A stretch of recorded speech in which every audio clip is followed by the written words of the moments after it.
Hello viewers, welcome to my Doctor Who themed YouTube channel, Who Ventures. So it's been a while for me to review the final episode of Doctor Who Flux, The Vanquishers, because I've been drawing up and preparing my Danvanist advent calendar so it's all prepped and so I can have a bit of a rest over Christmas. So that's what I've been busy doing, but now I have chance to review The Vanquishers. I recently started the adventure of having a cold, so please excuse any sniffles or drippage. That's what Dan said. That's my new slogan. That's what Dan said. No. So let's start the review. Now, and excuse any scratchy throat. That's what Dan said. So we start with, and this finale episode was all over the place.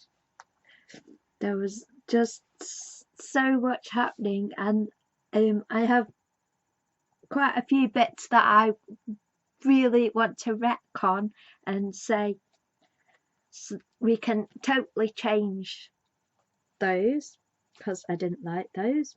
Anyway, the Ood and the Doctor start running, and the Centaurans are firing in the tunnels, and Yaz it lassos open the death ray door, and the Centaurans get sacked. Then Swarm's there, and he's leaving the watch, and then Joseph Williamson, oh, I love him. I want to see him on more episodes of Who just randomly turning up, and I hope somebody will edit him into lots of places in Classic Who and Previous Who for a mega compilation video, because that would be hilarious. So Joseph Williamson, they run through the door, and then it opens the door, but no, it's lava. It's like, ah! And then they find the 2021 door, and then Swarm and the Shaw are offering the Doctor memories, and then they lock her up, tie her up, on the ship or something, and then the Doc splits herself, triplicates herself into 3 separate Doctors, but she's like a hologram, but she's also solid as well, and she's on Coronista's ship. And then Kate Stewart turns up, and she does a really cool James Bond intro. It's like, name's Stewart, Kate Stewart, and I thought that was awesome. And then Yaz, Dan, and Jericho, and then the Doctor turns up, and we get a Thasmin hug. And finally, for 3 series, we waited so long for a Thasmin hug, and it was like, oh, it's like, why did we have to wait so long for it? It's so annoying, but it was lovely when it happened. And then the Doctor is also on Carbonista's ship. She's in the tunnels and in Division at the same time, and then Swarm and Ashore have everything they need for their devious plan. And then we've got the opening titles, and then there's some I couldn't keep track of all what the Centaurans leaders were called, because obviously a lot of them look the same, so I didn't know. I thought it was Skak, but it wasn't Skak, it was somebody else. And then the Centauran broadcast, and they're offering an alliance with the Daleks and the Cybermen, except the dirty Rootans. So they're offering negotiations with the Daleks and the Cybermen. And then the Lipari shield and the Doctor's on Carbonista's ship, and she decides to disengage the ship because her plan is to seemingly crash into the Centaurans' big ship on Earth, which is in Brazil on Rio, but that's part of her plan. And then the Centaurans are with the Grand Serpent. He thinks he's control and everything's like, oh, it's totally my plan, and it's not your plan. And then So the daughter drives the ship and she goes to crash it into the Centauri, but it's actually a force field, and that was her plan all along. And Belle's really impressed with the Doctor. She really likes her. I thought that was sweet. And then the Doctor keeps zapping, and then Azure opens the watch, and the inside the black and white creepy house bit, which is really cool place, and I hope we visit it again in future Who. And it's the floating house, and all the memories in this black white floating house, and it looks really cool. But Swarm, he can destroy the house of memories, so he starts making it all glitterify. He glitterifies it, and it starts dissolving, and then the dock starts turning into red glitter. And I love how Swarm is is just totally into glitter. And after last episode, I thought I renamed him Daddy Swarm because he's awesome and I like him. And then he puts the house back together and turns he can dissolve things and then put it back together. And that was their plan. They could destroy stuff, put it back together, and do it again. And I thought, oh, just give him some Lego for his sake. And then the Doctor catches up with Yaz and she asks about Joseph Williamson, and then it's like, so, well, what I'll do is like all this adventure, we take a book, actually a series of books, actually a small library. It's like that's exactly what I want for Flux. I want a small library of stories from it, but mainly a small library of Dan Bannister stories, which I will decorate with all my artworks.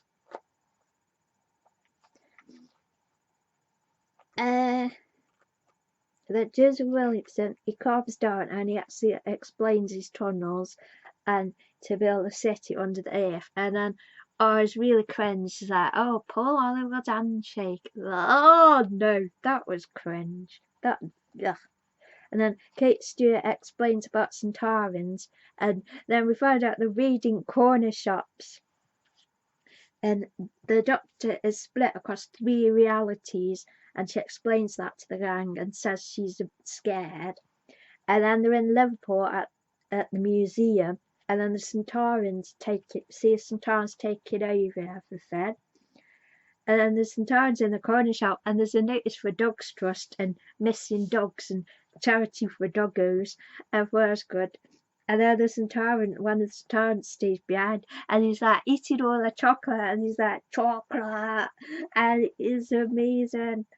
I love that bit in the corner shop. And then I noticed, I think Dan was eating some of the chocolate. But Dan's eating. I noted that down. So they decided that we'll give you all the chocolate if you tell on all the other Centaurians, and it's like chocolate. So and then Jericho they decided to go back and collect Claire and from the 60s. So Claire's with them all, and Jericho and Claire, they go undercover on the Centaurian spaceship, and then the Doctor has these a little memory of carving Easter in Division from the other episode, but he literally can't talk about it because they put a chip in his head. As like retcon that there's no chip in his head anymore. So, and there's like, I would have done anything for you, Doc, but you left me. Like, oh, Karen Easter. And that's why I think the Doctor made K9, because back hidden in their brain was the fact that I had a doggo companion and I really miss him. I'm going to make a robot dog, and that's the motivation for making the robot dog. So, and then there's Jean Swarm again, and they want the end of all spatial objects. Like, none of this made sense. But they want the end of all spatial objects, so they want to destroy it but then bring it all back again. So really they just want a set of Lego or Play-Doh or something, then, don't they? And Shaw doesn't understand why the doc wants to keep things alive. She doesn't understand why the doc just wants stuff. And Shaw and Swarm just, I don't know what they want. They just want time, which would destroy them too, because they're a spatial object. So I didn't understand what the point of it was. But they wanted to turn the Flux into a leap so they could. This is where it lost me in the finale. And so the Swarm turns the Doctor into glitter for a bit. And then the Centaurans saying, "We killed all the Lupars." Like, no you didn't, no you didn't. My whole idea for the Lupari was that the shield of the spaceship can stay in place, but the Lupari come down to Earth, and we see them. Obviously, I guess they didn't have the budget, but we see lots of different breeds of Earth dog, but they're Lupari, so we'd see lots of different doggo faces, and they're all we see a lot of them, and they meet their humans, and then there's a big battle against the Centaurans. And as I said this on my previous view, there's a big battle against the Centaurans, and then we see the doggo and their human, and occasionally we see a Lupari. It's like he falls, and then the human's like, "Not mine, not mine," or they say the name of the Lupari dude, and they say, "Not him, ah." And then we see another couple with Lupari and the human, and the human falls, and the Lupari goes, "No, this is for," and the human is like, and there's a whole big battle. And then at the end of the episode, Carvanista's like rounding them up, saying, actually, sir, I want to stay here with my human." And then they stay, some of them stay there with their human. Like, we don't have to see all of the Lupari, we could just have a few different breeds. And I've already got a headcanon. He does the parties. In my advent calendar, Dan and Carvanista, they go to a party, a cocktail party, and they have a really good time, and it's amazeballs. And it's actually organised by one of Carvanista's mates, who is a little Jack Russell who wears a leather jacket, and he organised the party. And also Dan Vanista, right? Dan and Carvanista are going to get married in 2022.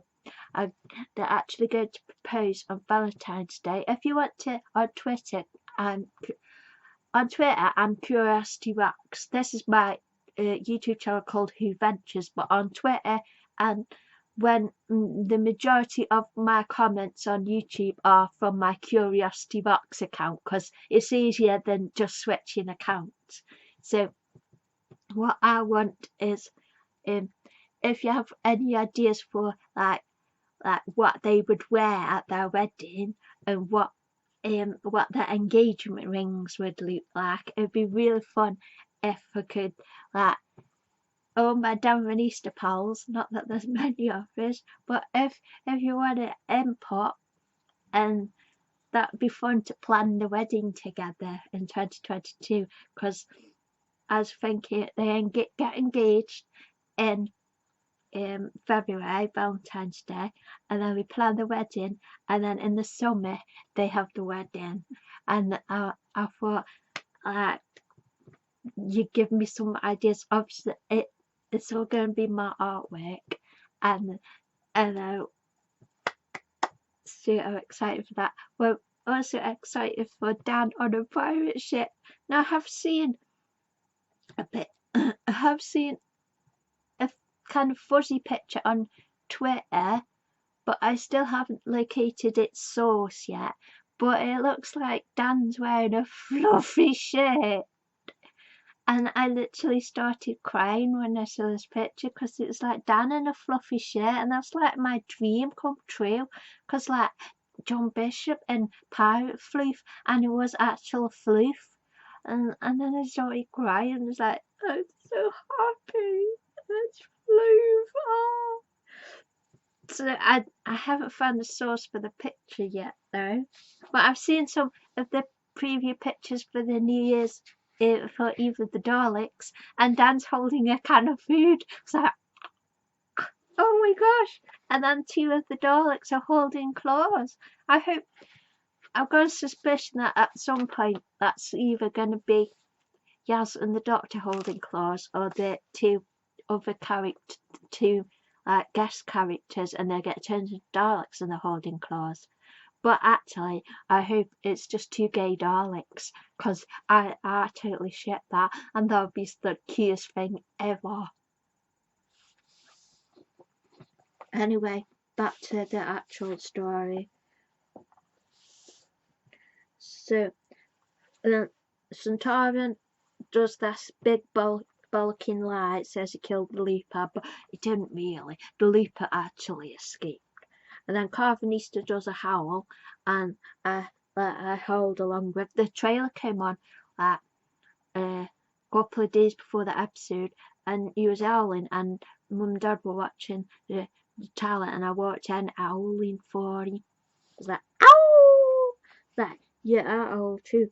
And then Belle says, no way. I was like, yeah, no way, it didn't happen. And then inside passenger are Vinda and Diane, and they're jumping, they find a way out of, and Dan has done all this work and figuring out the tech, and Vinda says, oh, you should teach at the academy. I think that's what Diane should do. She'd go off and teach at the Space Academy that Vinda about that in reality the Flux did reverse and all the planets came back. So they managed to escape passenger, and Joker and Claire have to psychologically find out when the final flux will happen. It's like, I don't really get that, because didn't they find out what? But they already know this. Why did they have to do that? When will the final flux happen? I wonder if that's something to. I just thought that was dumb. No, I didn't like that bit. It was like, what? I had to beat the psychic loads. Like, that was pointless. And then the Doctor is being asked where Kate Stewart is, and asks what the Grand Serpent is. And then the Grand Serpent is there, and he's got the Doctor all like bondage locked up, and his Doctor figures out is a binary dummy species with interbody bioprojection. And then he says, and the Grand Serpent, and the Doctor's like Grand Serpent. Bloody hell. But then the TARDIS arrives, and then when the other Doctors say, wow, you're cute, and then says, wow, you're cute, he's like, I know. And I love that the Doctor from the TARDIS said, I've got such a crush on it. And I really like that. I thought it was fun. Then Belle is doing tech, and then Dan finds Carvanista, and he unlocks him from the prison pod, and then he unlocks him. Then is what Carvanista does. I wish they'd done a hug. They should have done a hug. That would have been awesome. And then Dan says, fetch your dog. And I have. Oh, that mystique were right. So there's like a bit Journey's End then. There's like loads of people in the TARDIS console room. And then if you look at like at Journey's End, because they paired off kind of thing. If you look Dan, like they find Vinda and Dan like hugs Diane and stuff, but then when they've settled down a bit, Diane is over with the Doctors, and Dan is actually on the side with Carvanista. But I wish we'd seen a bit where is that he gives Dan, puts his arm around Carvanista, and Carvanista just goes on Dan's shoulder. That would have been amazeballs, and that would have been lovely. Like, I would totally change the story so much.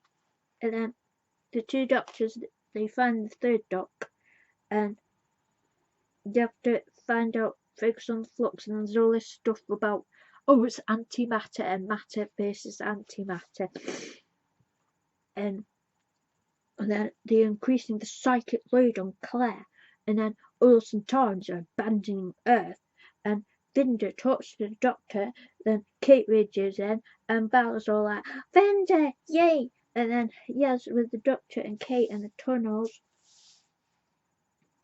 and the Grand Serpent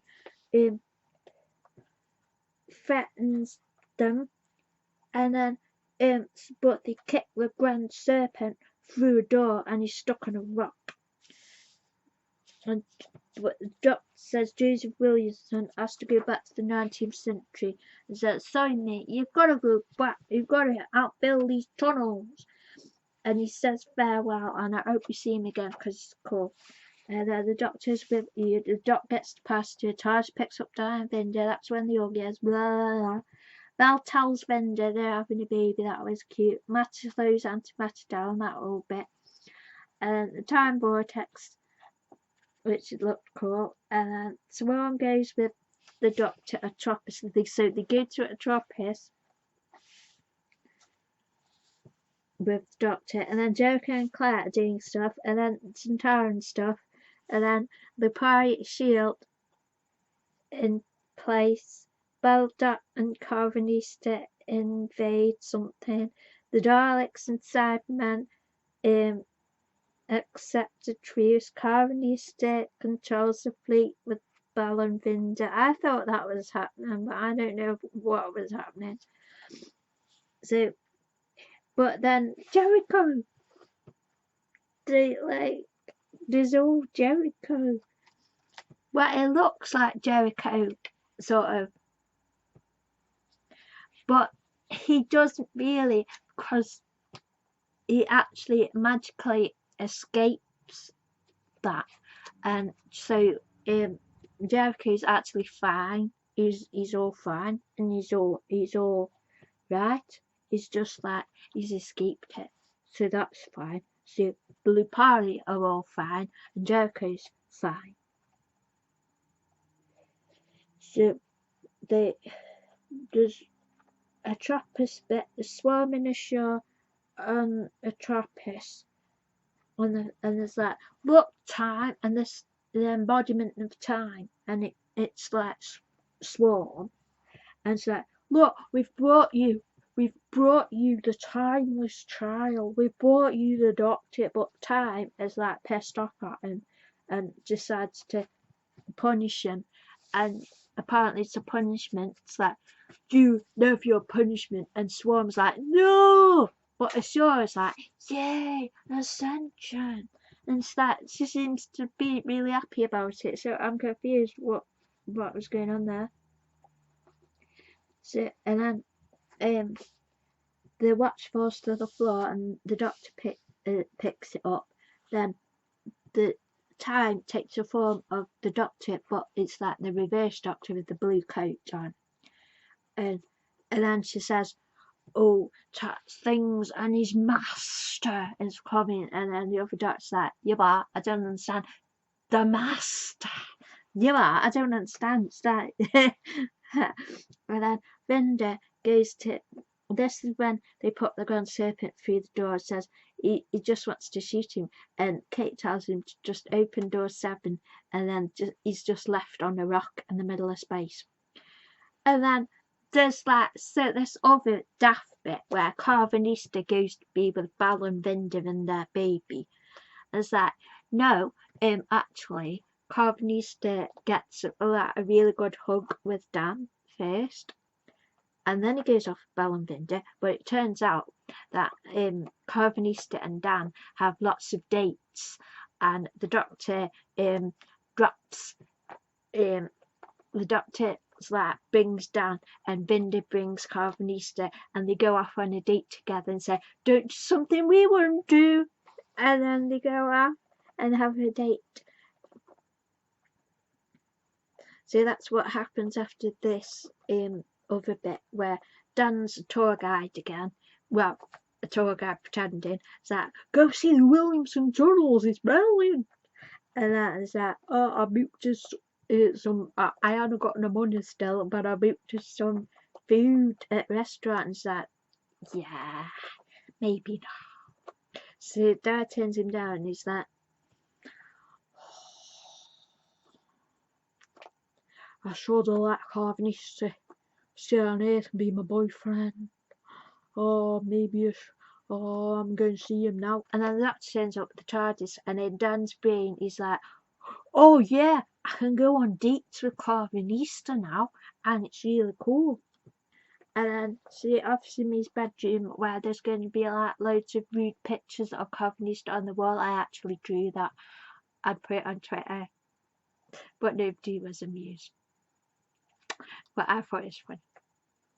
So, then we see a bit with where the Doctor and Yaz nearly kiss, but then Dan's like, "Where's my bedroom? I've got lost," and so that doesn't happen, which is annoying because it should happen because that would have been really sweet. And then the Doctor says to the TARDIS after Yaz has gone to tell Dan where he's going, she's like, drops the Bob Watch into the TARDIS like, don't let me look for this unless I really want it. And then the TARDIS, it goes in a tunnel right down to the bottom of the TARDIS. See, that was my review of the Vanquishers.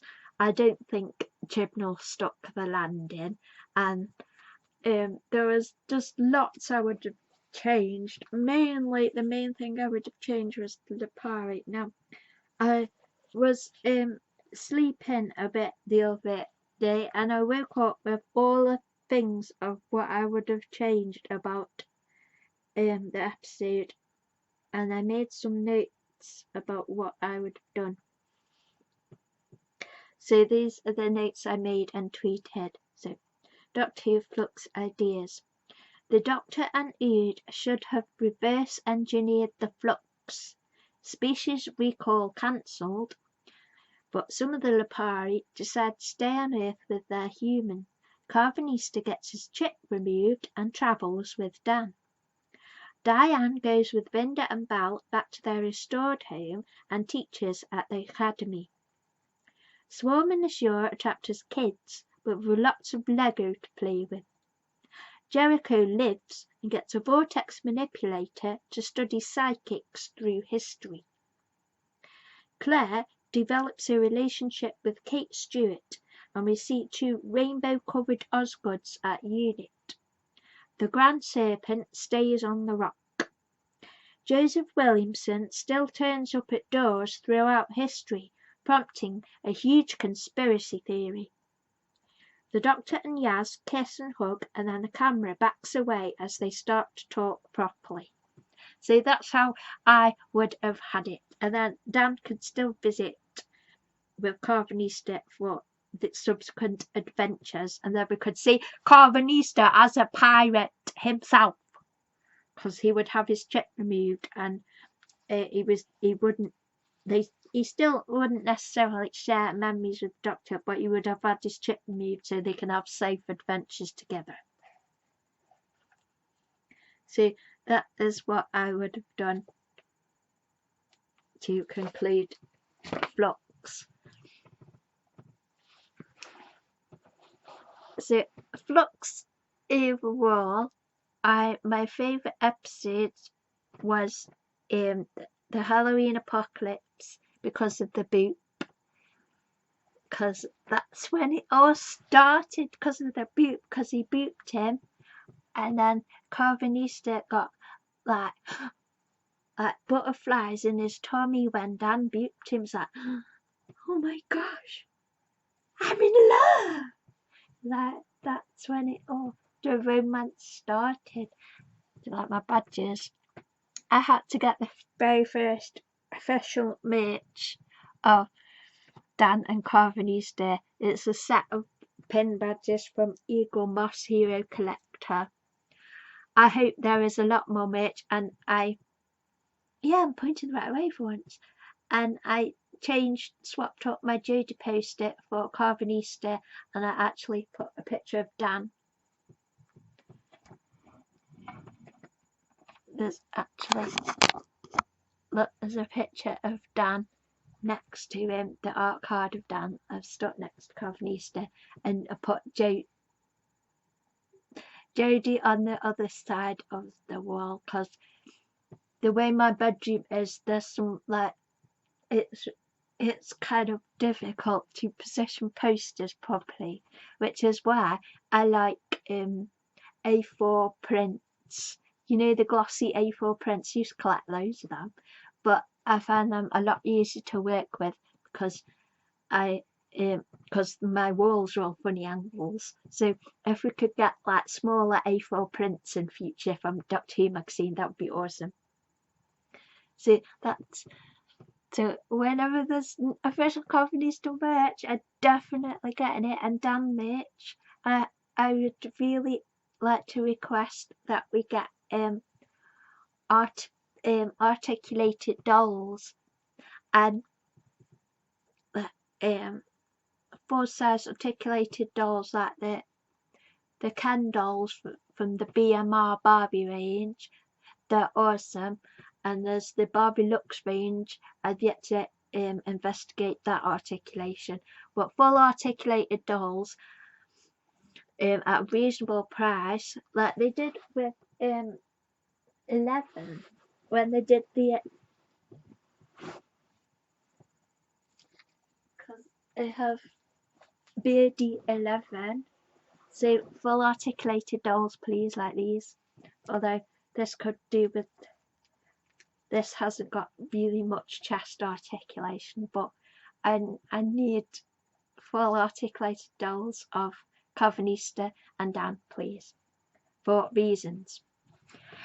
And after the Easter special, I'm going to need a full in scale pirate ship to go with the 12-inch dolls, please. And I'm so excited about the pirates, because I'm definitely doing Dan Easter Pirate Edition. It'll be March 4th. Yeah. And there will be a Dan Easter Pirate Edition of artworks coming up, because there's so many places on a pirate ship they can get up to naughties. And I already was going to do a pirate themed gate picture anyway, but now it can be done and the Carving Easter.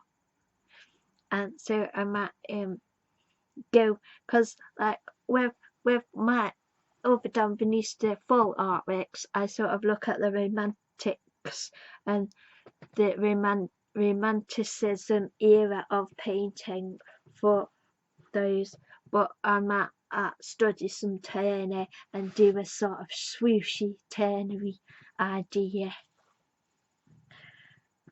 But also I think maybe Velasquez and Turner, I might study them and do stuff like for my pirate theme.